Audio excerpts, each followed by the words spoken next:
ఈ ఏడాది ఆగస్టు 5న శ్రావణ మాసం మొదలు కానుంది. ఈ విశిష్ట మాసంలో కొన్ని రాశుల వారికి అదృష్టం మరియు ఐశ్వర్యం రెండూ కలగనున్నాయి. ఆ రాశులు ఏవో ఇప్పుడు ఈ వీడియో ద్వారా తెలుసుకుందాం. శ్రావణ మాసం అంటే శివుడికి ఎంతో ప్రీతికరమైన రోజులు. శ్రావణ మాసంలో శివుణ్ణి ఆరాధిస్తే ఏ ఒక్కరికైనా ఎంత పెద్ద కష్టం ఉన్నా సరే ఈ శివుణ్ణి ఆరాధించడం ద్వారా మన కష్టాన్ని పూర్తిగా తొలగిస్తాడని పూర్వీకుల నమ్మకం.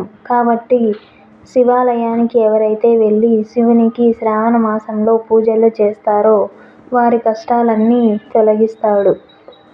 ఈ ప్రీతికరమైన రోజులలో అంటే శ్రావణ మాసంలో సోమవారం శివుడిని ఆరాధించాలి. అలా ఎవరైతే ఆరాధిస్తారో వారికి అంతా మంచే జరుగుతుంది.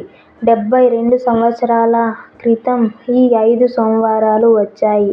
ఈ సంవత్సరంలో శ్రావణ మాసంలో 5 సోమవారాలు వచ్చాయి. కాబట్టి ఇది శివునికి మంచి రోజులు అని చెప్పవచ్చు. అంటే శివునికి ఇష్టమైన రోజులుగా పరిగణించబడతాయి. కాబట్టి ఏ ఒక్కరు అయినా మీకు ఎంత కష్టం ఉన్నా సరే ప్రతి సోమవారం వెళ్ళి శివాలయానికి శివుణ్ణి దర్శించుకొని మీ బాధనంతా శివయ్య ముందర చెప్పండి. ఖచ్చితంగా ప్రతి ఒక్కరి కష్టం అనేది ఖచ్చితంగా తీరుస్తాడు.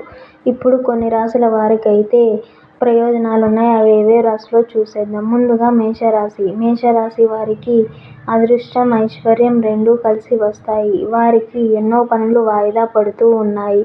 కానీ ఈ శ్రావణ మాసం వచ్చేసరికి శ్రావణ మాసం నెలలో ఆ వాయిదా పడుతున్న పనులన్నీ పూర్తిగా తీరిపోతాయి. మేషరాశి వారు ఎంతో కాలం నుంచి కష్టపడుతున్నారు. కానీ వాటికి ఫలితం లేకుండా పోతుంది. ఆ కష్టానికి ప్రతిఫలం అనేది వారికి ఈ శ్రావణ మాసం నెలలో ఖచ్చితంగా దొరుకుతుంది. వారు కుటుంబంతో సంతోషంగా జీవించే కాలం ఆసన్నమైంది. ఎన్నో కష్టాలు పడి వారు ఎంతో బాధిస్తూ ఉన్నారు. కానీ ఇప్పుడు వారికి ఆనందించే సమయం వచ్చింది. కుటుంబంలో చికాకులు, గొడవ వల్ల వారు చాలా బాధతో సతమతమైపోతూ ఉంటారు.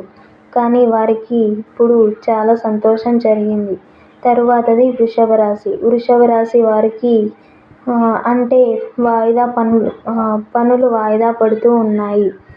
అలాగే ఆ పనులన్నీ పూర్తిగా తీరకపోవచ్చు. కానీ సగం వరకైతే వారికి లాభదాయకంగా ఉంది. వృషభ రాశి వారు సమాజంలో వారికి తిరుగుండదు. వారు ఏ మాట చెప్తే ఆ మాటకే.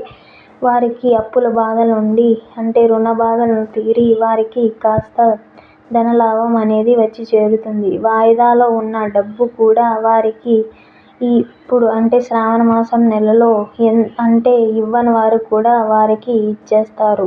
తరువాతది మూడవది మిథున రాశి. మిథున రాశి వారు కూడా అంతే. వారు చాలా రోజుల నుంచి కష్టపడుతూ ఉన్నారు. కానీ వారికి ప్రతిఫలం అనేది దక్కకుండా పోతుంది. తరువాత వారికి వివాహం మిథున రాశి వారికి చాలా మందికి వివాహం కాకుండా సతమతమవుతూ ఉన్నారు. అలాంటి వారికి ఇప్పుడు వారికి మంచి సమయం వచ్చింది అని చెప్పవచ్చు. మిథున రాశి వారు ఎవరికైతే కళ్యాణం జరగలేదో వారు 2 సోమవారాలు శివుణ్ణి ఆరాధించండి. వారికి ఖచ్చితంగా మిమ్మల్ని వెతుక్కుంటూ వివాహ బంధం అయితే ఖచ్చితంగా ఈ శ్రావణ మాసంలో అనేది జరుగుతుంది. ఈ వీడియో మీకు నచ్చితే తప్పకుండా నా వీడియోని లైక్ చేసి, షేర్ చేసి, సబ్స్క్రైబ్